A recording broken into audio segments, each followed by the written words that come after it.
के बाद एक बार फिर से आप सभी का स्वागत है। बढ़ते हैं आगे। आपको बता दें कि दिवंगत पूर्व विधायक देवव्रत सिंह की पत्नी विभा सिंह ने पूर्व सीएम भूपेश बघेल पर गंभीर आरोप लगाए।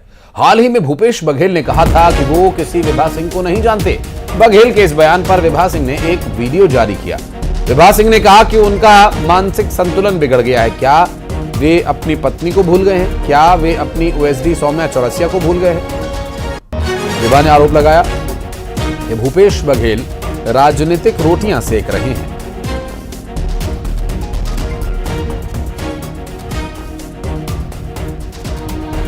जाने के बाद उनके घर के हर बच्चे बड़े सबको, घर से उनकी बहनों को, सबको बेघर करके भूपेश बघेल जी आराम से अपने चुनावी रोटी सेक रहे हैं और वोट कलेक्ट करने की कोशिश कर रहे हैं। उनके पास में इतना बड़ा फर्जी वाड़ा है कि वो एक फर्जी औरत को, जो कि 11 करोड़ लेकर के चली गई है, दूसरे के साथ में वो घर बसा के रह रही है, उनको लाके पत्नी बता करके फर्जी आधार कार्ड गांव वालों को दिखा करके वो बेवकूफ बना के वोट कलेक्ट कर रहे हैं।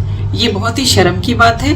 और उनकी इस स्टेटमेंट को सुन के मुझे लगता है कि वो अपना मानसिक संतुलन खो बैठी है और कहीं वो मैडम श्रीमती मुक्तेश्वरी जी को भी तो नहीं भूल गए हैं, या उनके साथ जो भी और कर्मचारी थे, जो कुछ लोग जेल में हैं, जो उनकी ओएसडी थी सौम्या चौरसिया जी, और भी जो कर्मचारी थे जो उनकी सत्ता सरकार के टाइम पे थे, वो सबको भूल चुके होंगे। और विभा जी खुद हमारे साथ इस वक्त फोन लाइन पर मौजूद हैं। विभा जी, अभी तक जो घटनाक्रम सामने आया, बीजेपी के या कांग्रेस के किसी नेता ने इस पर बहुत ज्यादा खुलकर बात नहीं की, लेकिन कांग्रेस के एक नेता से कल जब हमारी बात हो रही थी, आप भी थे, तो उस वक्त उनका यह कहना है कि ये सब आरोप निराधार हैं। तो इसका कोई आधार आपको प्रस्तुत करना होगा। निराधार बिल्कुल भी नहीं है। बिल्कुल जो चीजें हैं वो उस पे कंप्लेन भी है, कोर्ट केसेस भी हुए हैं और वो लाइव है। खुद मीडिया ने कवरेज किया है कि किस तरीके से मेरे ऊपर हमला किया गया था। और आज भूपेश बघेल जी ने उस चीज को साफ कह के क्लियर कर दिया कि मुझे वो जानते ही नहीं, मुझे वो पत्नी मानते ही नहीं। इसीलिए वो लोग मुझे वहां से हटाने के लिए, हमें वहां से भगाने के लिए उन्होंने इस तरह से महल के अंदर गुंडे भेजे। पद्मा देवी जी को सह दे करके सब मिल करके उन लोगों ने गुंडे भेजे। मेरे बेडरूम तक गुंडे आए। और उन्होंने मुझे निकालने की कोशिश की। वो चीखे चिल्लाए कि निकलो, भागो। मेरे पर्सनल गनमैन्स को भगा दिया गया और मेरे पे हमला कराया गया। मैं दूसरे कुछ 2-3 दिनों के बाद मेरे दूसरे पैलेस में घुस के इस तरह से और गाड़ी को पूरा डैमेज कर दिया गया। मुझे पत्थरों से मारने की कोशिश की गई। और मेरे घर को बिना नोटिस के सील करा दिया गया और मुझे हटा दिया गया वहां से। मैं 10 दिन तक बेबी लॉन में एक कपड़े में थी। तो ये सब अब मुझे क्लियर हो गया कि ये कांग्रेस पार्टी की देन है।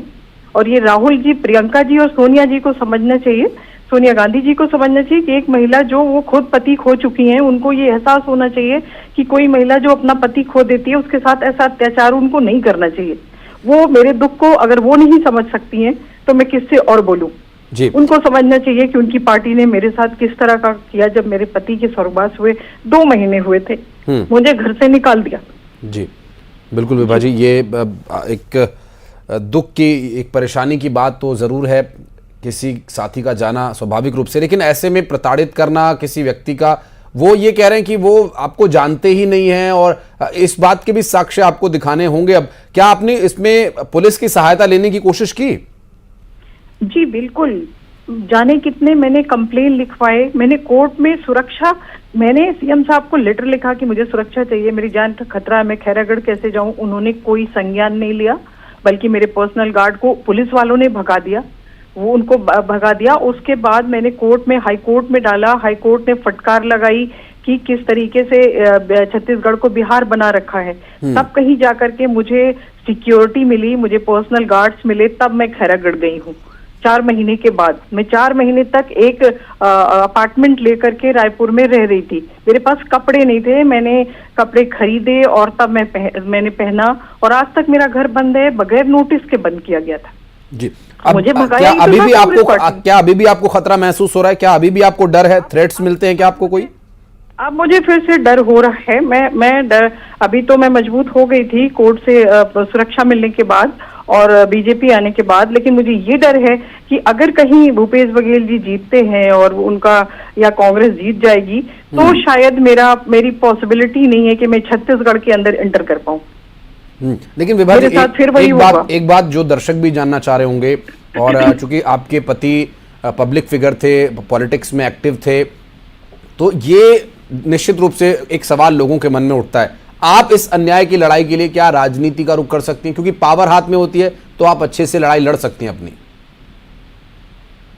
जी बिल्कुल, समय आएगा तो वो हम जरूर करेंगे, क्योंकि थोड़ी सी मजबूती चाहिए होती है। जैसे कि मैं कभी कभी खुद को बहुत अकेला फील कर लेती हूँ। उस टाइम पे एक अकेली महिला खड़ी थी और जिस तरीके के एक महिला के साथ हो रहा था, इतने बुरे तरीके से लोगों को ड्रिंक करा के हमला कराया गया था, वो चीज तो है कि बैकअप होना चाहिए किसी पार्टी में या वैसे तो मैं अकेले एक क्षेत्र में कुछ करने के लिए तो मैं अकेले कर सकती हूँ, बट जब मैं ही सुरक्षित नहीं होंगी तो मैं कैसे करूंगी? आपने अभी कहा कि भारतीय जनता पार्टी के सत्ता में आने के बाद आपने कुछ अपने आप को सुरक्षित महसूस किया, क्या बीजेपी के लोगों ने आपसे संपर्क किया आपको सिक्योरिटी देने के लिए?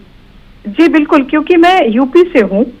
मैं यूपी से, मेरा मायका यूपी का है, और जब से बीजेपी आई है वहां पे, जब से आदित्यनाथ जी है सीएम साहब, तब से वहां पे बहुत सुरक्षित है सब कुछ, और हम लोग उसको फील कर पाते हैं क्योंकि वो हमारा मायका है, हम जाते रहते हैं। और वो चीज देख करके कि जब छत्तीसगढ़ में बीजेपी आई तो मुझे बहुत खुशी हुई थी, और उसका मुझे रिजल्ट भी मिला। जब हस्बैंड का वो मूर्ति अनावरण था तो मैंने सीएम साहब को लेटर लिखा, सीएम साहब ने उस चीज को रुकवाया और उन्होंने ये करवाया कि हाँ पूरे परिवार से पूछना चाहिए। तो मुझे ये लगा कि हाँ ये सच बात है कि बीजेपी हर जगह एक जैसी है।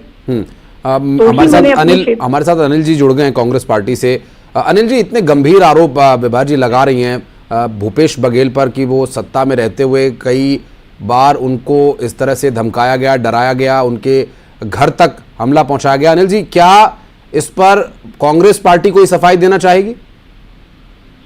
देखिए, विभा सिंह जी एक महिला हैं, सम्मानित महिला हैं और राज परिवार की हैं, इसलिए उनकी अपनी गरिमा है। मैं तो आपके लोकप्रिय चैनल पर एक ही बात कहूंगा कि उनकी टिप्पणियों में, उनके वीडियो में उनका राजनीतिक दुराभाव और राजनीतिक द्वेष स्पष्ट होता है।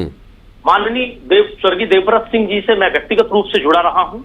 वो कांग्रेस के प्रति हमेशा बहुत सॉफ्ट कॉर्नर रखते थे। जब योगी जी के प्रति उनकी निष्ठा के कारण, प्रतिबद्धता के कारण उन्होंने कांग्रेस छोड़ी थी, तब भी वो कांग्रेस के लिए हमेशा लचीले रहे, और वो अभी तक पूरी तरह से कांग्रेस के लिए आ गए थे।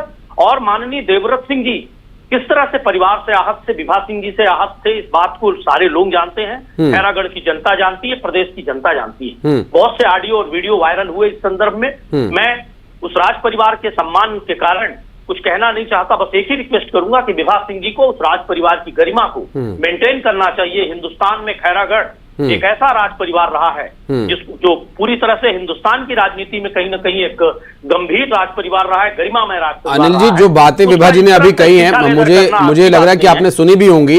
वो जो आरोप लगा रही हैं, देखिए राजनीति की ओर जाना या राजनीति में जाने की इच्छा रखना अपराध नहीं है। किसी के घर में गुंडे भेजना, शराब पिलाकर लोगों को मारपीट करने के लिए भेजना, ये अपराध है।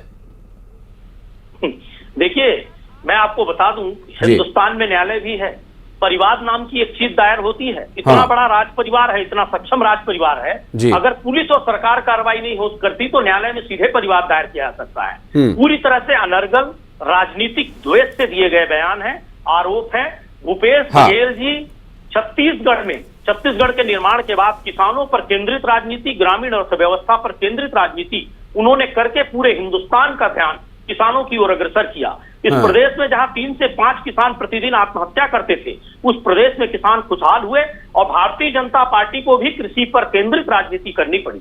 और आज भूपेश बघेल जी की लोकप्रियता से घबराकर इस तरह के स्टंट अपनाना, कांग्रेस के नेताओं से खरीद कर उनसे बयान दिलवाना, उनसे दबाव दिलवाकर, या विभा सिंह जी जैसे लोगों से बयान दिलवाना, ये भारतीय जनता पार्टी का बहुत षड्यंत्रकारी चेहरा है। क्योंकि ये मुख्य मुद्दों पे चुनाव नहीं लड़ सकती, ना ये महंगाई पे बात कर सकते, ना रोजगार पे बात कर सकते, ना आवास पे बात कर सकते, ना ये कानून व्यवस्था पर बात कर सकते। नहीं, इसमें अभी तक बीजेपी का कोई एंगल आया नहीं था। अनिल जी, आप इसमें बीजेपी का एंगल डाल रहे हैं। मैं विभा जी से इस पर जवाब ले लेता हूं। विभा जी, वो कह रहे हैं कि आप कानून की मदद क्यों नहीं ले रही है, कानून आपकी मदद क्यों नहीं कर रहा है?